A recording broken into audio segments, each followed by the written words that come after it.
Hello my dear friends, how are you. आज जो हमारा टॉपिक है वो बहुत ही इंटरेस्टिंग टॉपिक है। वो है जर्नल। जर्नल पूरे कॉमर्स में सबसे इम्पोर्टेंट टॉपिक होता है, ये बेस होता है।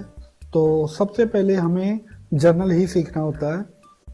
जर्नल शेयर करने से पहले मैं आपको बता दूं कि अभी तक मैंने जर्नल के रिलेटेड 7 वीडियो शेयर किए हैं। तो अगर आपने वो सातों वीडियो मेरी देखी हुई हैं तो आपको बहुत आसानी से ये जर्नल का चैप्टर समझ आएगा। इसलिए मैं आपको सजेस्ट करता हूँ कि जर्नल की ये वीडियो देखने से पहले आप वो 7 वीडियोस मेरी स्टेप बाय स्टेप देख लें। उसका फ़ायदा ये रहेगा कि हमारा ये चैप्टर स्टार्ट होने से पहले ही आपको जर्नल के बारे में काफ़ी नॉलेज आ जाएगी। तो हम स्टार्ट करते हैं जर्नल। जर्नल में देखिए कि ये मैंने एक ही एग्जाम्पल लिया है। इसमें जर्नल बनाने के बाद हम इसका लेजर भी बनाएंगे, ट्रायल बैलेंस भी बनाएंगे, ट्रेडिंग अकाउंट भी बनाएंगे, प्रॉफिट एंड लॉस अकाउंट भी और बैलेंस शीट भी बनाएंगे। और ये सिंगल एग्जाम्पल होगी और इसमें 30 एंट्रीज इन्वॉल्व होंगी। नेक्स्ट चलते हैं हम एग्जाम्पल पे। तो ये हमारा क्वेश्चन है, prepare the journal ledger trial balance and balance sheet. तो हम सबसे पहले अपनी इस वीडियो में सिर्फ जर्नल करेंगे। नेक्स्ट वीडियो में हम इसका लेजर भी बनाएंगे और इसका ट्रायल बैलेंस भी और इसकी बैलेंस शीट भी बनाएंगे। आप देखिए ये टोटल हमारे पास 30 एंट्रीज हैं, 1 से 8, 9 से 16, 17 से 24, 25 से 30।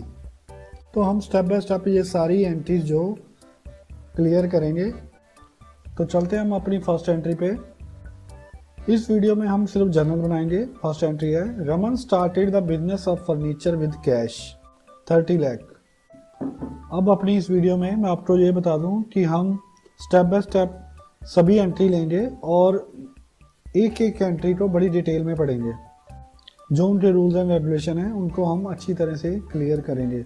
तो फर्स्ट एंट्री में हमने देखा कि Raman started the business of furniture with cash. Journal जो हमारी है वो हमारी फर्स्ट बुक होती है, जिसको हम डे बुक भी बोलते हैं। तो यहाँ पर आप देखिए, Raman started the business. Raman जो एक पर्सन है, स्टार्टेड द बिजनेस, उसने बिजनेस स्टार्ट किया है। और फर्नीचर विद कैश किससे स्टार्ट किया उसने 30 लाख कैश के साथ फर्नीचर का बिजनेस स्टार्ट किया है। इस पहली एंट्री में हम देखते हैं कि कौन से मिनिमम 2 अकाउंट्स इन्वॉल्व हैं। तो पहला जो अकाउंट इन्वॉल्व है वो है कैश रुपीज 30 लाख। और दूसरा जो अकाउंट इन्वॉल्व है वो है रमन। हमने सबसे पहले देखना है कि जो पर्सन है जिसने बिजनेस स्टार्ट किया, उसका हमने बिजनेस से रिलेटेड ही यहाँ अकाउंट्स की एंट्रीज करनी है। जो उसकी पर्सनल नेचर की एंट्री है वो हमने उसको एक्सक्लूड कर देना है। तो जैसे फॉर एग्जांपल, अगर रमन ने कोई ग्रॉसरी परचेज की है, कोई एटसेट्रा, कोई भी घर की चीज़ परचेज की है जिसका बिजनेस के साथ कोई रिलेशन नहीं, तो उसकी एंट्री हम यहाँ नहीं करेंगे, वो उसकी ड्राइंग्स होगी। तो उसको हम ड्राइंग्स लेंगे। तो यहाँ पर जो बिजनेस है वो रमन ने स्टार्ट किया है। जो 2 अकाउंट इन्वॉल्व हैं, एक तो कैश है, दूसरा रमन है। तो कैश अकाउंट जो हमारा है वो है रियल अकाउंट, जो रमन है वो पर्सन है, वो है पर्सनल अकाउंट। अगर आपने मेरी पिछली वीडियोस देखी हुई है तो मैंने उसमें पूरा डिटेल के साथ बताया है कि रियल अकाउंट के, पर्सनल अकाउंट के और नॉमिनल अकाउंट के क्या रूल्स एंड रेगुलेशन होंगे। यहाँ पर 2 अकाउंट इन्वॉल्व जो हैं वो है कैश जो रियल अकाउंट है। तो रियल अकाउंट में हमने सबसे पहले देखना है कि रियल अकाउंट में रूल्स क्या है। तो ट्रेडिशनल मेथड के हिसाब से रियल में debit what comes in, credit what goes out. तो हमें जो भी एंट्री देनी है वो बिजनेस के रिलेटेड देखनी है। हमने उसके रमन के पर्सनल के बिहाफ से नहीं देखनी। हमने ये देखना है कि बिजनेस के बिहाफ से हमने देखना है। जो रमन ने जो बिजनेस स्टार्ट किया फर्नीचर का, उसी के बिहाफ से देखना है। तो हम बिजनेस के बिहाफ से देख रहे हैं कि जो कैश आ रहा है वो बिजनेस में आ रहा है, डेबिट व्हाट कम्स इन। तो इसलिए कैश जो अकाउंट है वो रियल अकाउंट है और रियल अकाउंट के रूल के मुताबिक डेबिट व्हाट कम्स इन। तो क्या आ रहा है, कैश 30 लाख से डेबिट होगा। और जो दूसरा रमन है, रमन एक पर्सन है। तो पर्सनल रूल में हम देखते हैं debit the receiver, credit the giver. तो इसमें जो क्रेडिट जो गिवर है वो है रमन, क्योंकि ये बिजनेस रमन का है। तो हम यहाँ पर वर्ड जो चूज करेंगे वो रमन्स कैपिटल अकाउंट, क्योंकि रमन इस फर्म का ओनर है। रमन की ये प्रोप्राइटरशिप फर्म है। तो हमारी पहली एंट्री होगी cash account debited to Raman's capital account. अब देखते हैं हम ये जर्नल में एंट्री कैसे शो होगी। जर्नल में जो सबसे पहले जो कॉलम होते हैं वो सबसे पहले होता है सीरियल नंबर, उसके बाद particulars, LF, debit amount, credit amount. तो सीरियल नंबर भी हो सकता है और ये डेट भी हो सकता है। एक्चुअल में तो ये डेट ही होता है, क्योंकि ये जर्नल की जो एंट्री है वो डेट वाइज होती है और डेट के सीक्वेंस से होती हैं। जैसे फर्स्ट को पहली एंट्री, सेकंड को दूसरी एंट्री, थर्ड को तीसरी एंट्री, ऐसे सीक्वेंस में डेट वाइज जर्नल में एंट्री होती है।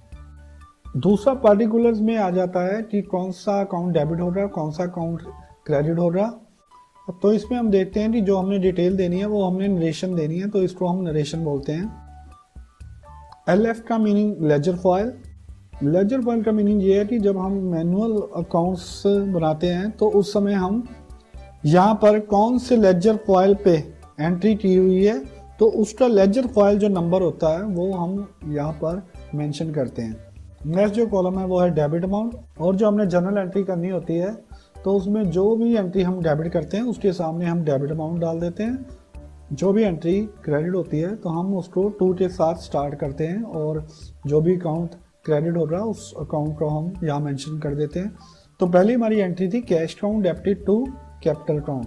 तो यहाँ सीरियल नंबर मैंने मेंशन किया, यहाँ पर डेट भी हो सकती है क्योंकि हमारी 30 एंट्रीज हैं तो मैंने step by step serial number he use किया है ताकि जो हमें आसानी हो एंट्री को ढूंढने में। तो एंट्री हमारी है cash account debited to capital account. Cash account debit word हमने यहाँ पर लिखना होता है, मेंशन करना होता है। तो कितने अमाउंट से 30 लाख से वो डेबिट हो रही, और जो क्रेडिट अकाउंट वो हमने किया वो यहाँ पर रमन्स कैपिटल अकाउंट है क्योंकि रमन सिंगल पर्सन है, उसी का ही कैपिटल अकाउंट होगा। यहाँ पर पार्टनर्स तो है नहीं तो हमने यहाँ पर रमन का नाम भी यूज़ नहीं किया क्योंकि in the books of Raman journal entry जो हम बना रहे हैं उसमें कैपिटल अकाउंट भी रमन का ही है। ओनली 2 कैपिटल अकाउंट हमने मेंशन किया है, अमाउंट है 30 लाख क्रेडिट साइड। अब बात आती है नरेशन में। नरेशन में हमने जो एंट्री की होती है उसकी सारी डिटेल लिखी होती है। तो हमने नरेशन जब भी स्टार्ट करनी है वो बीइंग वर्ड से स्टार्ट करनी है। आप चाहें तो यहाँ पर सेम वर्डिंग भी लिख सकते हैं जो आपकी एंट्री में थी, जो आपके क्वेश्चन में फर्स्ट नंबर पे थी। Raman started the business of furniture with cash. हमारी जो सेकंड एंट्री है वो purchased goods consisting 3000 chairs for cash और ₹4,80,000 at 15% trade discount. Next entry में हम चलते हैं कि जो रमन है, रमन ने गुड्स परचेज की है। गुड्स आप देखिए कि उसकी गुड्स जो है वो फर्नीचर ही है। उसने फर्नीचर जो परचेज किया है, फर्नीचर में कंसिस्टिंग 3000 चेयर्स, उसने 3000 चेयर्स परचेज किए हैं फॉर कैश, कैश के साथ परचेज किए हैं ऑफ ₹4,80,000। तो 4,80,000 की जो उसने टोटल परचेज की है एट 15% ट्रेड डिस्काउंट मिला है। अब ये ट्रेड डिस्काउंट क्या होता है, जैसे जैसे हम आगे चलते जाएंगे मैं आपको ये कॉन्सेप्ट भी साथ साथ में क्लियर करता जाऊंगा। यहाँ पर मैं सिर्फ ट्रेड डिस्काउंट आपको बताना चाहता हूँ। जब हम कोई चीज़ कहीं से लेने जाते हैं, जो सेलर है वो हमें एट ए टाइम जो हमें डिस्काउंट देता है तो उसको हम ट्रेड डिस्काउंट बोलते हैं। तो ट्रेड डिस्काउंट की एंट्री कभी भी बुक्स ऑफ अकाउंट में नहीं होती। हमें जो भी एंट्री शो करनी है वो हमने नेट में शो करनी है। फॉर एग्जांपल अगर हमने 1000 की जो शर्ट है, अगर मान लीजिए हमने परचेज की है मार्केट से और सेलर ने हमें 15% डिस्काउंट दे दिया है, तो हमने जो नेट एंट्री जो शो करनी है वो 850 की ही शो करनी है। हमने 150 कहीं भी बुक्स ऑफ अकाउंट में नहीं करना। तो ये ट्रेड डिस्काउंट की एंट्री कभी भी बुक्स ऑफ अकाउंट में एंट्री नहीं होती, सिर्फ कैश डिस्काउंट की होती है। आगे हम जैसे जैसे चलेंगे वो आपको कैश डिस्काउंट भी पता चल जाएगा। अब तो यहाँ देखिए 4,80,000 का 15% जो होता है वो 72,000 होता है। तो यहाँ पर हमने एंट्री 4,80,000 से अगर रमन को 15% यानी कि 72,000 डिस्काउंट मिल गया है तो उसको हम नेट में एंट्री शो करेंगे 4,80,000 माइनस 72,000। तो जो कि बना 4,80,000 माइनस 15% ऑफ 4,80,000 मीन्स 72,000। तो नेट जो हमारी एंट्री है ये 4,80,000 माइनस 72,000। तो जो नेट में हमने एंट्री करनी है वो हमने 4,08,000 की एंट्री करनी है। चलते हैं हमने ये एंट्री को कैसे शो करना है। तो सबसे पहले देखिए इस एंट्री में रमन ने जो गुड्स परचेज किए हैं वो 3,000 चेयर्स हैं, और चेयर्स जो हैं जिसको हम छू भी सकते हैं, जिसको हम टच भी कर सकते हैं, तो ये रियल अकाउंट है। तो दूसरी तरफ दूसरा जो अकाउंट इन्वॉल्व है वो है कैश। तो रमन ने 4,08,000 की कैश पेमेंट की हुई है। तो यहाँ पर पहला अकाउंट आ गया हमारा गुड्स अकाउंट, और जो दूसरा अकाउंट है हमारा वो है कैश। यहाँ पर आप देखिए कि जैसे ही हमने परचेज की है तो गुड्स परचेज की हुई है, तो गुड्स जो है रियल अकाउंट है, डेबिट व्हाट कम्स इन, उसके हिसाब से हमें यहाँ गुड्स अकाउंट को डेबिट करना था, और दूसरा जो है अकाउंट वो है कैश अकाउंट। कैश अकाउंट को हमने क्रेडिट करना था। एक रूल और होता है कि हमने कभी भी अपनी बुक्स ऑफ अकाउंट में गुड्स अकाउंट नहीं लिखना होता। आप देखिए कि जब हमने गुड्स परचेज की, दो ही ऐसे केसेस हो सकते हैं जब गुड्स हमें रिसीव हो।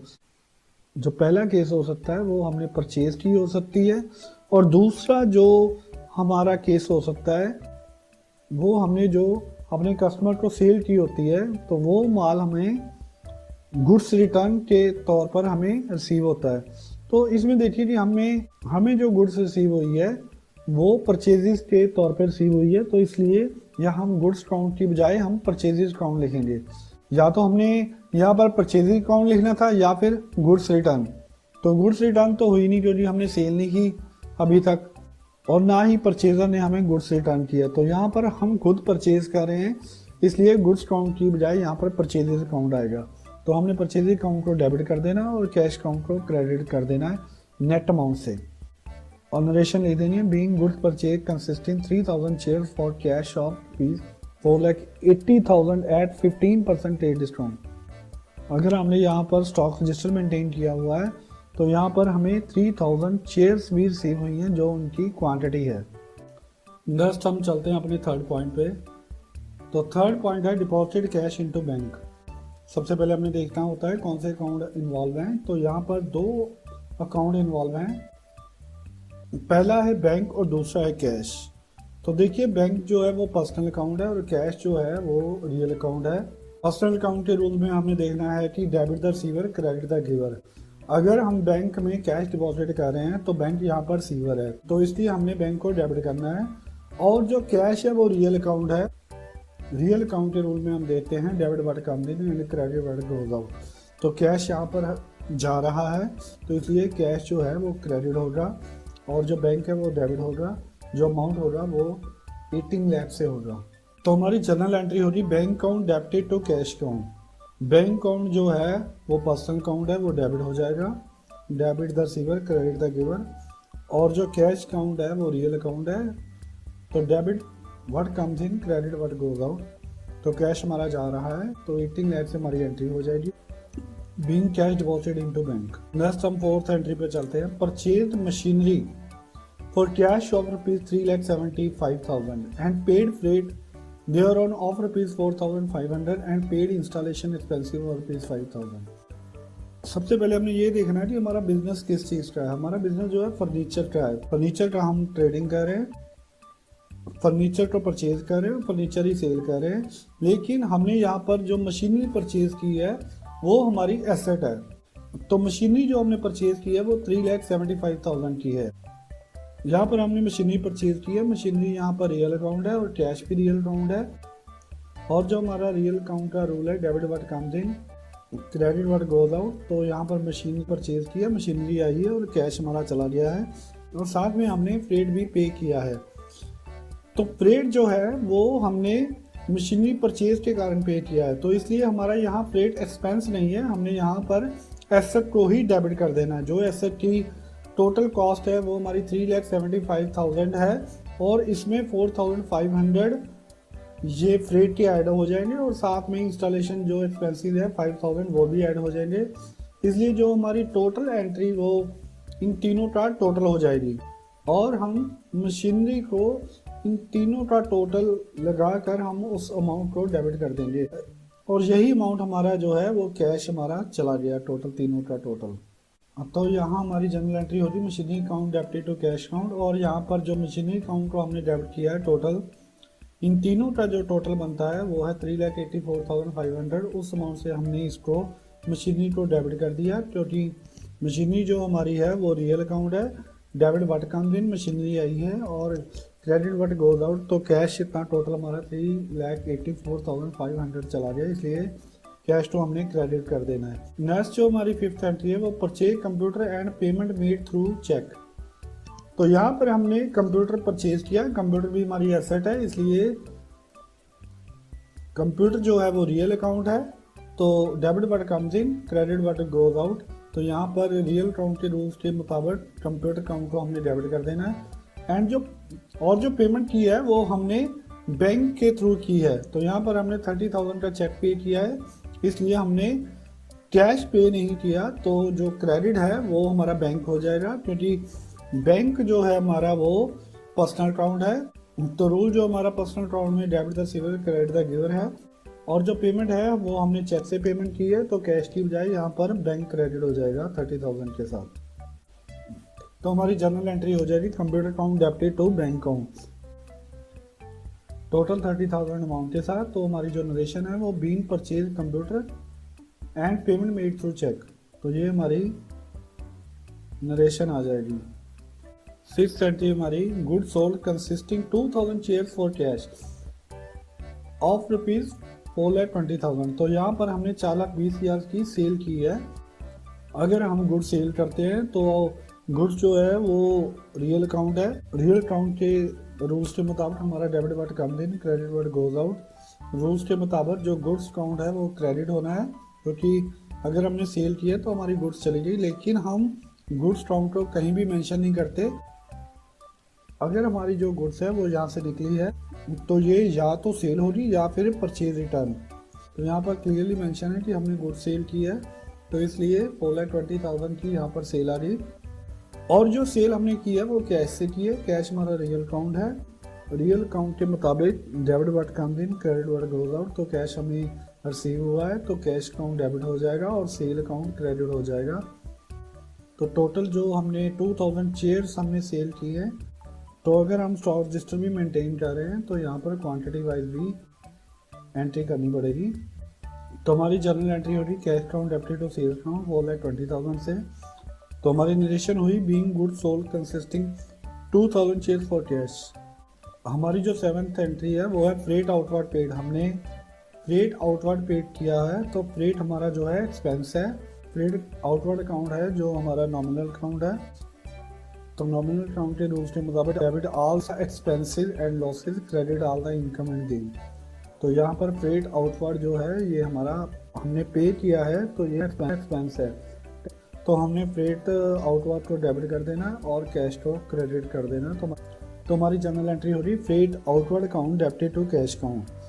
ये 10,800 से एंट्री हमने कर देनी है बीइंग फ्रेट आउटवर्ड पेड। एक फ्रेट आउटवर्ड होता है, दूसरा फ्रेट इनवर्ड होता है। फ्रेट इनवर्ड तब होता है जब हम परचेज करते हैं। तो फ्रेट इनवर्ड अकाउंट जो है वो हमारा डायरेक्ट एक्सपेंसिव है, वो हमारा ट्रेडिंग अकाउंट में जाता है। और जो फ्रेट आउटवर्ड अकाउंट है वो सेल्स के साथ रिलेटेड होता है, तो ये हमारा इनडायरेक्ट एक्सपेंसिव है। तो हम प्रॉफिट एंड लॉस अकाउंट में इस अकाउंट को डेबिट करते हैं। तो चलिए नेक्स्ट एंट्री है goods purchase consisting 1,000 tables from Amit and company ₹7,50,000 at 15% trade discount. यहाँ पर जो हमने जो गुड्स परचेज किए हैं फर्नीचर में वो है टेबल हमने परचेज किया है। तो ये परचेज जो है ये कैश नहीं है। ये 7,50,000 की जो गुड्स थी वो 15% ट्रेड डिस्काउंट में परचेज की है। तो मैंने पहले भी आपको बताया हुआ है कि ट्रेड डिस्काउंट की एंट्री नहीं होती। अगर हम 7,50,000 का 15% करते हैं तो ये 1,12,500 आता है। तो हमने जो नेट एंट्री है वो 6,37,500 से करनी है। तो यहाँ पर देखिए कि अगर हमने गुड्स जो परचेज की है वो हमने उधार परचेज की है, वो हमने ऑन क्रेडिट परचेज की है अमित एंड कंपनी। तो यहाँ पर दो अकाउंट इन्वॉल्व हैं, एक तो परचेजेज अकाउंट है, एक तो गुड्स अकाउंट है जिसको हम परचेजेज अकाउंट लिखेंगे, और दूसरा जो अकाउंट है Amit and company. Amit and company जो पर्सनल अकाउंट है तो पर्सनल अकाउंट के रूल्स के मुताबिक debit the receiver credit the giver, तो हमने जो नेट एंट्री है वो 6,37,500 से अमित एंड कंपनी को क्रेडिट कर देना है और परचेज अकाउंट को डेबिट कर देना है। तो यहाँ पर अमित एंड कंपनी हमारा क्रेडिटर हो गया, तो हमारी जनरल एंट्री आ जाएगी purchase account debited to Amit and company. तो हमने नेट अमाउंट से 6,37,500 से परचेज अकाउंट को डेबिट कर देना और अमित एंड कंपनी को क्रेडिट कर देना। अब अमित एंड कंपनी हमारा क्रेडिटर हो गया, हमने इसको पेमेंट देनी है, तो ये हमारी लाइबिलिटी है। नेक्स्ट हम 9th एंट्री पे चलते हैं। Goods sold consisting 500 tables to Ashok and sons 12 lakh at 20% trade discount. तो यहाँ पर हमने गुड्स सेल की है, तो देखिए ये जो हमने सेल की है ये हमने कैश नहीं की है, ये हमने ऑन क्रेडिट की है, उधार की है। तो किसको की है? हमने अपने जो कस्टमर है हमारा अशोक एंड सन्स उसको की है। अब हमने उससे नेट अमाउंट इतना लेना है, तो नेट अमाउंट कितना हुआ? 12 लाख पे 20% ट्रेड डिस्काउंट है, मीनिंग ये हुआ कि 12 लाख पे 20% 2,40,000 का यहाँ पर ट्रेड डिस्काउंट आ गया। तो हमने नेट एंट्री जो है ये एंट्री हमने करनी है। तो यहाँ पर हमने सेल किया अशोक एंड सन्स को, तो अशोक एंड सन्स यहाँ पर पर्सनल अकाउंट है, तो पर्सनल अकाउंट के रूल के मुताबिक debit the receiver credit the giver. तो यहाँ पर जो रिसीवर है वो अशोक एंड सन्स है, तो हमने अशोक एंड सन्स को डेबिट कर देना है और जो हमने क्रेडिट करना है उसको गुड्स को करना था, क्योंकि ये सेल है तो इसलिए हमने गुड्स अकाउंट को मेंशन नहीं करना, यहाँ पर हमने डायरेक्टली सेल्स अकाउंट मेंशन कर देना है। तो नेट जो एंट्री है वो 9,60,000 से अशोक एंड सन्स डेबिट हो जाएगा और सेल्स अकाउंट यहाँ पर क्रेडिट हो जाएगा। हमारी जो नेट एंट्री आ रही है Ashok and sons account debited to sales account 9,60,000 से अपनी एंट्री कर देनी है। तो इस हिसाब से अशोक एंड सन्स हमारा अब डेटर हो गया, तो इससे हमने पैसे लेने हैं अभी। और नेक्स्ट 10th एंट्री है investment in RBI government bonds made through cheque. तो यहाँ पर फर्म ने आरबीआई गवर्नमेंट बॉन्ड्स में इन्वेस्टमेंट की है, थ्रू चेक की है, तो इसलिए बैंक अकाउंट क्रेडिट होगा और investment in RBI government bonds को हम डेबिट करेंगे, क्योंकि ये हमारी इन्वेस्टमेंट है। Investment in RBI government bonds हमारी एसेट है, तो आपने अकाउंटिंग क्वेश्चन में भी ये चीज़ देखी है कि debit all the assets and credit capital plus liability. तो यहाँ पर जो एसेट है उसको हमने डेबिट करना है, तो 1,20,000 की हमने एंट्री करनी है, बॉन्ड्स को हमने डेबिट करना है और बैंक अकाउंट से पेमेंट हुई है तो बैंक अकाउंट को हम क्रेडिट करेंगे। तो हमारी जनरल एंट्री जो आ रही है RBI government bonds account debited to bank account 1,20,000 से हमने ये एंट्री कर देनी है। हमारी नरेशन आ रही है being investment in RBI government bond made through cheque. Next जो 11th एंट्री है वो amount pay to Amit and company by cheque. तो यहाँ पर देखिए कि अमित एंड कंपनी से हमने गुड्स परचेज की थी और उसको हमने पेमेंट देनी थी, तो यहाँ पर हमने चेक से उसको 2,40,000 पेमेंट कर दी। तो अमित एंड कंपनी पर्सन है, तो पर्सन के बाद डेबिट द रिसीवर। तो अमित एंड कंपनी को अगर हमने पेमेंट दी है तो अमित एंड कंपनी हमारा रिसीवर है और चेक से पेमेंट की है तो बैंक अकाउंट को हमने क्रेडिट कर देना है। और जो हमारी जनरल एंट्री है वो अमित एंड कंपनी अकाउंट को डेबिट कर दिया कि वो रिसीवर है, डेबिट द रिसीवर, और बैंक अकाउंट को हमने क्रेडिट कर दिया, तो यहाँ से हमारी पेमेंट गई हुई है, क्रेडिट द गिवर।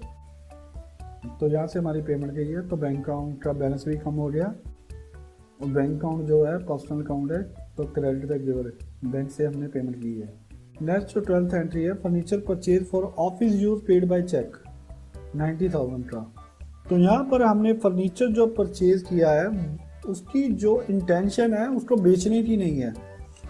देखिए जो भी कोई ऑफिस होगा वहाँ पर कोई अपना ऑफिस का फर्नीचर भी होगा, तो ये फर्नीचर जो है परचेज किया है ये ऑफिस यूज़ के लिए किया है, तो इसलिए ये फर्नीचर हमारी गुड्स नहीं है। तो फर्नीचर हमारी एसेट है, तो इस अकाउंट को हमने एसेट के तौर पर देखना है, furniture account debited to bank account, क्योंकि यहाँ पर पेमेंट जो है वो चेक से की गई है। तो 90,000 से हमने जो एंट्री है वो कर देनी है, फर्नीचर अकाउंट को हमने डेबिट करना है, बैंक को हमने क्रेडिट कर देना है। तो हमारी जनरल एंट्री आ जाएगी furniture account debited to bank account 90,000 से being furniture purchase for office use paid by cheque. क्योंकि ये फर्नीचर हमारा एसेट है, ना कि हमारी गुड्स। अगर हमारी ये गुड्स होता तो हमने यहाँ परचेजेज अकाउंट को डेबिट करना था। अगर हमारी इंटेंशन होती इसको बेचने की तो यहाँ पर हमने परचेजेज अकाउंट को डेबिट करना था, लेकिन ये जो फर्नीचर हमने लिया है ये ऑफिस यूज़ के लिए लिया है, इसलिए फर्नीचर अकाउंट को डेबिट होना है।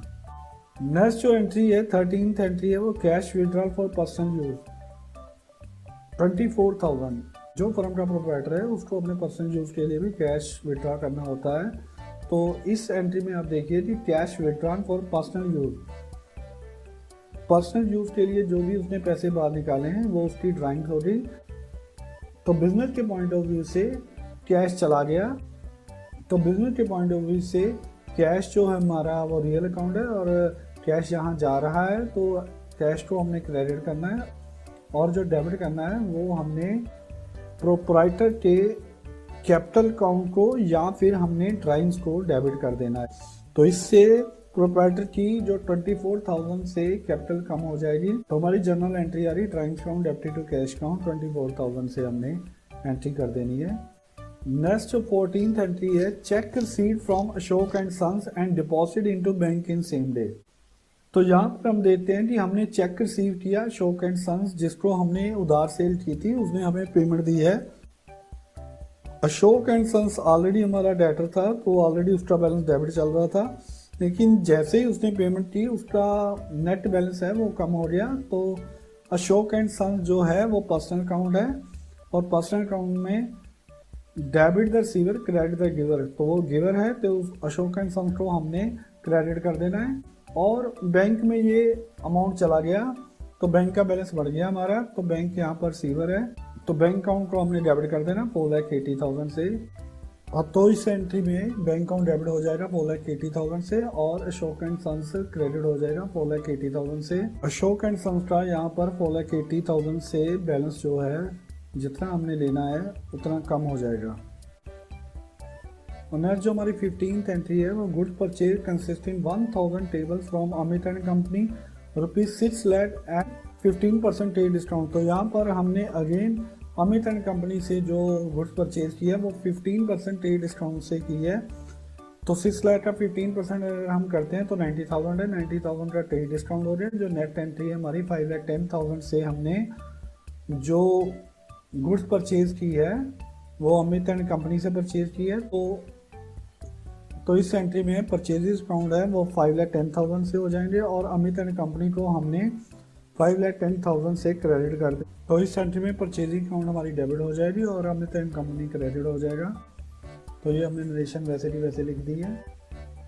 इस अकाउंट में देखिए कि अमित एंड कंपनी है, उससे हमने माल परचेज किया तो वो गिवर है। Amit and company personal account के रूल्स के मुताबिक debit the receiver credit the giver, हमने अमित एंड कंपनी को क्रेडिट कर दिया क्योंकि वो यहाँ पर गिवर है। और परचेजिंग अकाउंट को हमने डेबिट कर दिया क्योंकि यहाँ पर हमने गुड्स रिसीव हो रही है। गुड्स अकाउंट को लिखने की बजाय हमने परचेजिंग अकाउंट को डेबिट करना है। तो 16th एंट्री में देखिए हमने जो गुड्स सेल की है वो कैश की है। कैश जो है वो रियल अकाउंट है, डेबिट बट कम्स इन, तो कैश हमारा आ रहा है और जो गुड्स हैं वो जा रही हैं। गुड्स को हमने क्रेडिट करना है, उसकी बजाय हमने गुड्स की बजाय हमने सेल अकाउंट को यहाँ मेंशन करना है। तो आपकी जनरल एंट्री हो रही cash account debited to sales account 3 lakh rupees के साथ। तो हमारी जनरल एंट्री आ रही cash account debited to sale account 3 lakh से और जो अमाउंट है वो 3 लाख रुपीज़ आ गया। जो हमारी 17th एंट्री है goods sold consisting 500 chairs and 500 table to Ashok and sons 6 lakh at 20% trade discount. तो यहाँ पर देखिए कि हमने 6 लाख पर 20% डिस्काउंट दिया है, 1,20,000 हमने डिस्काउंट दिया है। नेट जो अमाउंट है वो 4,80,000 से एंट्री होनी है। तो यहाँ पर जो सेल की है वो हमने उधार पे की है, तो अशोक एंड सन्स को की है जो कि यहाँ पर सीवर है और पर्सनल रूल से मुताबिक debit the receiver Ashok and sons को हमने डेबिट करना है 4,80,000 के साथ और जो सेल्स अकाउंट है उसको हमने क्रेडिट कर देना है। यहाँ पर देखिए हमने अशोक एंड सन्स को दोबारा सेल की है, एक बार पहले भी की हुई है। तो हमारी एंट्री आ रही है Ashok and sons debited to sales account. Ashok and sons यहाँ पर सीवर है और सेल को हमने क्रेडिट कर दिया 4,80,000 से। तो ये हमने नरेशन लिख दी है। नेक्स्ट हमारी 18th एंट्री है cash withdrawn from bank for office use. हमने बैंक से ऑफिस यूज़ के लिए पैसे विड्रॉ किए हैं तो बैंक का बैलेंस कम हो गया और हमारा कैश का बैलेंस जो है वो बढ़ गया ऑफिस का। तो इसलिए हमने कैश जो हमारा है वो रियल अकाउंट है, डेबिट व्हाट कम्स इन, तो कैश हमारा आ रहा है तो इसमें हमने 60,000 कैश अकाउंट को डेबिट कर देना है। और जो पेमेंट दी है वो बैंक ने दी है, तो बैंक यहाँ पर्सनल अकाउंट है, debit the receiver credit the giver, तो बैंक अकाउंट को हमने 60,000 से क्रेडिट कर देना है। और हमारी जनरल एंट्री आ रही cash account debited to bank account, तो 60,000 से एंट्री आ रही और ये हमने नरेशन लिख दी being cash withdrawn from bank for office use. और 19th एंट्री में insurance premium paid by cheque, हमने इंश्योरेंस प्रीमियम पे किया है और ये हमारा एक्सपेंस है और ये नॉमिनल अकाउंट है, debit all the expenses and losses, तो ये हमारा एक्सपेंस है तो हमने इंश्योरेंस प्रीमियम अकाउंट को डेबिट कर देना है 12,000 के साथ। और ये पेमेंट जो की है हमने चेक से की है तो इससे हमारा बैंक का बैलेंस कम हो गया, हमने बैंक को क्रेडिट कर दिया। तो यहाँ पर देखिए ये जो इंश्योरेंस प्रीमियम है हम ये मान के चले हैं कि ये उसके स्टाफ की इंश्योरेंस होगी, उसकी पर्सनल इंश्योरेंस नहीं है। अगर ये उसकी पर्सनल इंश्योरेंस होती तो हमने यहाँ पर ड्राइंग अकाउंट को डेबिट करना था, लेकिन ये हम मानकर चल रहे हैं कि ये फर्म का एक्सपेंस है इंश्योरेंस प्रीमियम। ये हो सकता है कि प्रोप्राइटर ने स्टाफ वालों के लिए इंश्योरेंस ली है और उसका प्रीमियम पे किया है। तो हमारी जनरल एंट्री आ रही insurance premium account debited to bank account 12,000 से being insurance premium paid through check.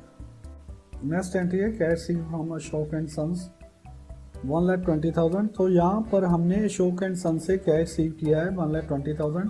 Cash हमारा रियल अकाउंट है तो कैश को हमने डेबिट कर देना और अशोक एंड सन्स जो पर्सनल अकाउंट है, debit the receiver credit the giver, तो अशोक एंड सन्स है वो गिवर है, इसको हमने क्रेडिट कर देना है। तो हमारी जनरल एंट्री आ रही cash account debited to Ashok and sons 1,20,000 से हमने एंट्री ये कर देनी है। नेक्स्ट जो 21st एंट्री है cash paid to Amit and company, हमने अमित एंड कंपनी को पेमेंट की है, उसको हमने कैश पेमेंट की है 90,000 से। तो अमित एंड कंपनी यहाँ पर रिसीवर है वो पर्सनल अकाउंट है, डेबिट द रिसीवर, तो अमित एंड कंपनी को हमने डेबिट कर देना है। और कैश हमारा चला गया तो कैश अकाउंट को हमने क्रेडिट कर देना है 90,000 से। और हमारी जनरल एंट्री आ रही है Amit and company debited to cash account 90,000 से हमने ये एंट्री कर देनी है। नेक्स्ट एंट्री है हमारी 22nd जो कमीशन रिसीव्ड 12,000, यहाँ पर कमीशन रिसीव्ड हुई है तो ये हमारी इनकम है। और ये जो अकाउंट है वो नॉमिनल अकाउंट है, तो नॉमिनल अकाउंट के रूल्स के मुताबिक debit all the expenses and losses credit all the income and gain, तो यहाँ पर इनकम हो रही है, कमीशन अकाउंट को हमने क्रेडिट कर देना और 12,000 हमें मिले हैं तो कैश अकाउंट को हमने डेबिट कर देना है। तो हमारी जनरल एंट्री आ रही cash account debited to commission account 12,000 से हमने ये एंट्री कर देनी है। नेक्स्ट जो 23rd एंट्री है वो है वेजेस पेड 9,000, वेजेस जो हमारा है वो नॉमिनल अकाउंट है तो वेजेस अकाउंट को हमने डेबिट कर देना है। ये हमारा नॉमिनल अकाउंट के रूल के मुताबिक debit all the expenses and losses, ये हमारा एक्सपेंस है तो इसको हमने डेबिट कर देना। और कैश हमारा चला गया, कैश रियल अकाउंट, तो रियल के मुताबिक debit what comes in credit what goes out, तो कैश हमारा चला गया 9,000 से हमने क्रेडिट कर देना है। और हमारी जो जनरल एंट्री है वो wages account debited to cash account 9,000।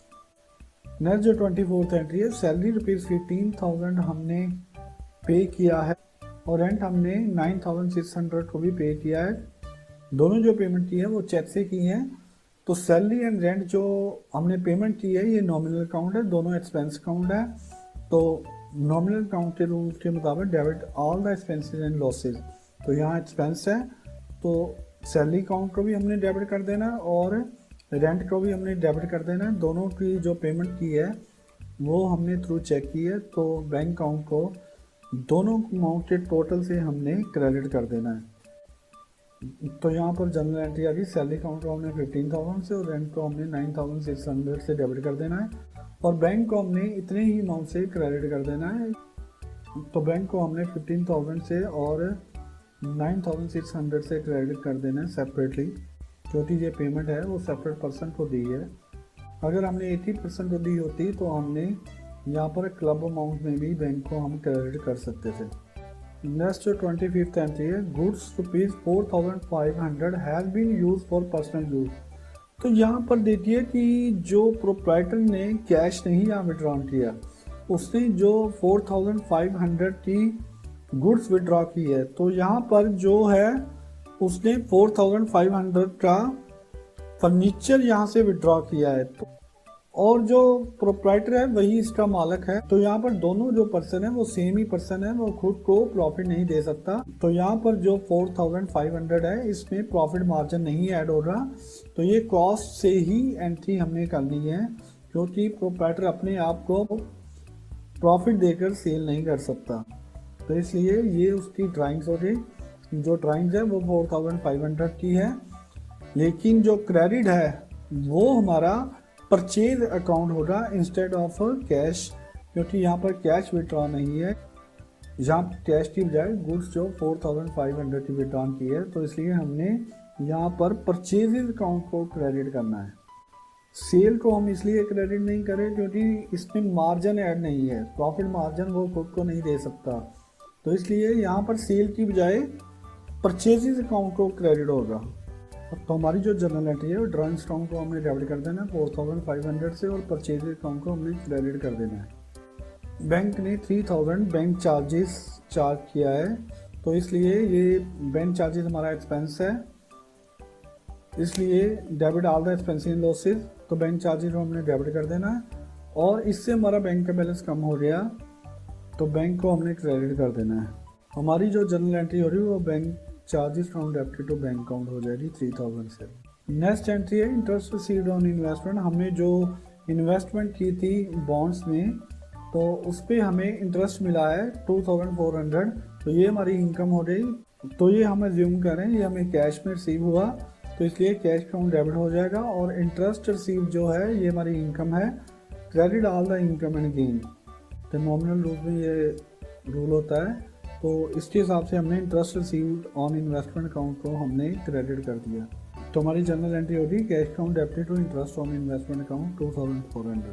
Next 28th entry है pay telephone bills ₹1680 and electricity bill ₹3590। तो ये दोनों हमारे एक्सपेंस हैं, तो ये दोनों ही अकाउंट हमारे डेबिट हो जाएंगे, क्योंकि डेबिट ऑल द एक्सपेंसेस। और कैश हमारा पेड हुआ है, तो कैश अकाउंट हमारा इतने ही अमाउंट से क्रेडिट हो जाएगा। तो हमारी जनरल एंट्री में टेलीफोन बिल अकाउंट को हम डेबिट कर देंगे 1680 से, और इलेक्ट्रिसिटी बिल को हम डेबिट कर देंगे 3590 से, और दोनों की जो कैश पेमेंट की है, तो हमारा टोटल जो हमारा कैश चला गया वो 5270 हमारा कैश चला गया। तो कैश हमारा रियल अकाउंट है, इसको हमने क्रेडिट कर देना है। Debit what comes in, credit what goes out. Cash हमारा चला गया, तो कैश अकाउंट क्रेडिट हो गया। नेक्स्ट एंट्री है pay to Amit and sons in full settlement of his account. तो यहाँ पर हमने 8 लाख उसको फुल एंड फाइनल सेटलमेंट में पेमेंट कर दी है। तो जितना अमाउंट हमने अमित एंड सन्स को देना था उसका अकाउंट हमने क्लोज कर दिया है। तो हमने जो फुल एंड फाइनल सेटलमेंट की है वो 8 लाख पेमेंट से की है, तो इसलिए हमारा कैश जो चला गया वो 8 लाख चला गया। हमने 8 लाख से कैश को क्रेडिट कर देना है। तो यहाँ पर हमने अमित एंड कंपनी को टोटल जो पेमेंट देनी थी 8,17,500 की टोटल पेमेंट देनी थी, क्योंकि उसका अकाउंट क्लोज हो गया, तो हमने 8 लाख की उसको पेमेंट कर दी। तो जो नेट अमाउंट है जो देना था हमने उसको 8,17,500 और दिया एक्चुअल में 8 लाख, तो 17,500 से ये हमारा डिस्काउंट रिसीव हो गया। तो ये आपने 8,17,500 कैसे आपने ये कैलकुलेट की, ये हम नेक्स्ट लेजर में देखेंगे कि कैसे उसकी ये फिगर आई है। तो जब हम इसी एग्जांपल का जब हम लेजर बनाएंगे तो वहाँ पर मैं आपको ये बताऊंगा 8,17,500 कैसे कैलकुलेट हुई है। इसका आप वर्किंग नोट बना के भी निकाल सकते हैं। तो ये एंट्री मैं आपको नेक्स्ट अपनी वीडियो में बताऊंगा, जब हम इसी लेजर बनाएंगे तब मैं आपको इसकी डिटेल बताऊंगा। तो यहाँ पर देखिए कि अमित एंड कंपनी का अकाउंट क्लोज हो गया 8,17,500 से। कैश हमारा चला गया, कैश हमारा रियल अकाउंट था, तो रियल में debit what comes in, credit what goes out, और जो डिस्काउंट रिसीव्ड है यही हमारी इनकम है, क्योंकि इतना हमें अमित एंड कंपनी को नहीं देना पड़ा, तो ये हमारी इनकम हो गई। तो ये हमारा नॉमिनल अकाउंट हो गया। Debit all the expenses and losses, credit all the income and gain. तो ये हमारी इनकम हो गई और हमने इसको क्रेडिट कर दिया 17,500 से। अब जो हमारी जो लास्ट एंट्री है वो डेप्रिसिएशन की है। Depreciation provided at the rate 10% on furniture and 40% on computer and machinery at the rate 15%। तो यहाँ पर हमने डेप्रिसिएशन फर्नीचर पर जो 10% से प्रोवाइड करना है, 40% कंप्यूटर से और मशीनरी 15% से। यहाँ देखिए जो डेप्रिसिएशन का रेट है वो हमने सीधा ही लगा लेना है, क्योंकि इसके साथ कुछ भी नहीं लिखा कि 10% पर एन्यूम, 40% पर एन्यूम, 15% पर एन्यूम, ऐसा कुछ भी नहीं लिखा। तो इसलिए हमने यहाँ पर मंथ के हिसाब से कैलकुलेट नहीं करना। जितनी फिगर आ रही हमने सीधे उसी अमाउंट को 10% से डेप्रिसिएट फर्नीचर का करना है, 40% कंप्यूटर से और मशीनरी से 15%। यहाँ हमने मंथ वाइज का कैलकुलेट नहीं करना, हमने सीधे ये रेट लगा देने हैं अपने इन्हीं 3 एसेट पे। और जो ये डेप्रिसिएशन की फिगर आई है ये कैसे आई है, ये हम जब लेजर अकाउंट बनाएंगे तो वहाँ पर हम ये बहुत ही डिटेल के साथ इसकी कैलकुलेशन करेंगे। तो लेकिन यहाँ पर मैं आपको शॉर्टकट में बता देता हूँ कि जो डेप्रिसिएशन है 90,000 पर लगाया गया है, 10% 9,000 आ गया। और जो कंप्यूटर था हमारा वो 30,000 का था, तो उस पर हमने 40% डेप्रिसिएशन लगाया, तो वो ये 12,000 आ गया। और जो हमारी मशीनरी थी वो 3,84,500 की थी और उसका हमने 15% डेप्रिसिएशन किया, तो ये अमाउंट 57,675 पे आ गया। तो ये हम डिटेल में करेंगे जब हम लेजर अकाउंट बनाएंगे। तो ये हमारी टोटल 30 एंट्री थी।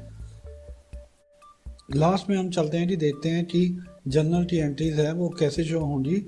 वो हमने स्टेप बाय स्टेप सारी जो है कंटिन्यू में शो करनी है। मैंने जो सिंगल एंट्री शो की थी वो सिर्फ आपकी हेल्प के लिए की थी। तो ये हमारी फर्स्ट से लेकर एंड तक जितनी भी हमारी जो जर्नल एंट्रीज हैं वो शो हो रही हैं। तो ऐसे ये हमारा जर्नल का एंड था। तो ये हमारी जर्नल की वीडियो थी। नेक्स्ट जो हमारी जो वीडियो होगी वो लेजर पर होगी। तो इन्हीं 30 एंट्री को लेकर हमने लेजर बनाना है, उसके बाद हमने ट्रायल बैलेंस बनाना है और जो उसके बाद हमने ट्रेडिंग अकाउंट और प्रॉफिट एंड लॉस अकाउंट इन्हीं 30 एंट्रीज का हमने लेना है। तो ऐसे ये एंड तक हमारी ये वीडियो जो है फर्स्ट से 30 एंट्रीज तक वो कंप्लीट होगी, जिसमें हम journal, ledger, trial balance, trading account, profit and loss account और बैलेंस शीट एंड तक बनाएंगे। तो देखना मत भूलिएगा हमारी जो नेक्स्ट वीडियोस आ रही हैं। थैंक्स, होप आपको ये वीडियो पसंद आई होगी। अगर आपको मेरी ये वीडियो पसंद आई है तो आप हमारे चैनल को जरूर सब्सक्राइब करें और साथ में बेल आइकॉन को भी दबाएं।